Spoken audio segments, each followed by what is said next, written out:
A continuación, el reporte de Guatemala. El reporte dice así: la situación se ha complicado por la polarización política y las acciones emprendidas por el presidente Jimmy Morales en contra del sistema y de los miembros de la Comisión Internacional contra la Impunidad en Guatemala, CICIG. El presidente Morales logró expulsar a la CICIG por medio de acciones que causaron la salida de los investigadores, el retiro de su participación en juicios de varios casos de corrupción que se están desarrollando, quitándole la seguridad a los agentes internacionales y los investigadores de la policía que estaban asignados. Es decir, la CICIG oficialmente está ahí, pero de hecho no tiene ningún apoyo de parte del gobierno. Y la expulsión se dio pese a una resolución de la Corte de Constitucionalidad que lo prohibía. El presidente, su hermano y uno de sus hijos son investigados por corrupción y financiamiento electoral ilícito. A eso se agrega la esposa, que después de la realización de este reporte también ahora está involucrada en un caso de financiamiento electoral ilícito. Todos estos casos estaban siendo seguidos por parte de la CICIG en apoyo al Ministerio Público. El país básicamente está dividido entre los que apoyan o no a la CICIG y entre los que apoyan o no al gobierno central. Y en ese proceso de buenos y malos se ha castigado a todos aquellos medios y periodistas independientes que continúan publicando críticas contra el gobierno. Los ataques vienen de diversas maneras, en particular la asfixia financiera, que es la que está afectando a medios y periodistas. Opinar de cualquier manera es la manera de ganarse un calificativo de socialista por un lado o de corrupto por el otro.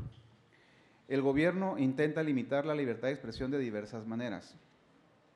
El 14 de enero el presidente Morales presentó su informe de gobierno al Congreso y para el efecto limitó el acceso al centro histórico de la ciudad al colocar 7,000 policías en 2 turnos de 3,500 para evitar cualquier tipo de manifestación que se hiciera en los alrededores del Congreso, que era el lugar donde él pues, debe presentar su reporte.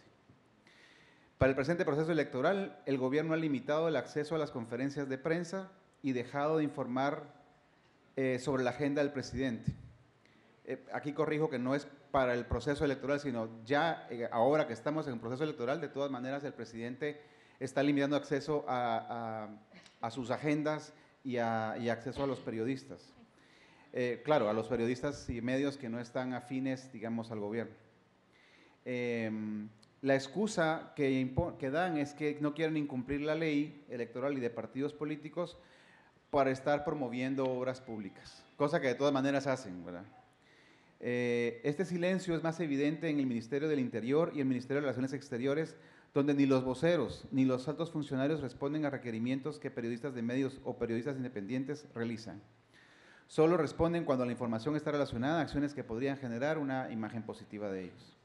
En el interior del país, en los hospitales nacionales de al menos 2 departamentos existen órdenes superiores de no permitir el acceso a los reporteros, a los eventos públicos y a las instalaciones sanitarias. Los ataques se han intensificado contra los medios que son críticos al gobierno, sobre todo cuando el presidente Morales ha pedido públicamente que se incluya en investigaciones a los medios o sus ejecutivos a quienes acusa de ser corruptos y para quienes pide sanciones. El presidente aseguró que con la ley Magnitsky, que es la que se aplica desde Estados Unidos para actos de corrupción, que está de acuerdo con dicha ley y que ojalá se le aplique a todos los corruptos, incluyendo aquellos que usan la pluma para hacer corrupción. Entre el 9 y el 14 de marzo se generó una gran controversia luego que el Tribunal Supremo Electoral intentó imponer un procedimiento de autorización a los medios de comunicación para la elaboración de entrevistas, foros y debates con los candidatos presidenciales. Esta situación fue considerada como un intento de censurar y acallar las opiniones. Sin embargo, gracias a que la mayoría de medios, asociaciones de periodistas y empresariales, y aún con el apoyo de la CIP, se pronunciaron en contra, el Tribunal Supremo Electoral, en votación dividida, decidió retirar ese reglamento. Lo más grave es que, a pesar que diversas organizaciones, tanto de medios de comunicación como de periodistas y asociaciones empresariales, presentaron recursos de inconstitucionalidad en contra de la ley electoral y de partidos políticos en la Corte de Constitucionalidad, la Corte no ha respondido a dichas acciones, con lo cual existe el riesgo para todos los periodistas y medios de violar la ley al opinar sobre un candidato. La Corte de Constitucionalidad, en otra resolución, resolvió, antes de aprobar la ley, que opinar a favor de un partido o de un candidato político es de hecho una acción de propaganda y por lo tanto es prohibida para efectos de la ley electoral y de partidos políticos. La contradicción en esto es que la Corte dijo básicamente, tú no puedes hablar bien de un candidato, no podés, o sea, no estoy diciendo que quisiéramos hacerlo, pero si un día quisieras decir, yo quiero hablar bien de este candidato porque creo que están con buenas propuestas, no lo puedes hacer porque eso es propaganda si lo haces en un medio de comunicación. Pero lo que sí puedo hacer es decir, ese candidato no sirve, ese es malo, ese es corrupto, es terrible, es lo que quiera. Entonces, puedo hablar mal, pero no puedo hablar bien. O sea, porque hablar mal es un derecho de libertad de expresión, pero hablar bien es un acto de propaganda.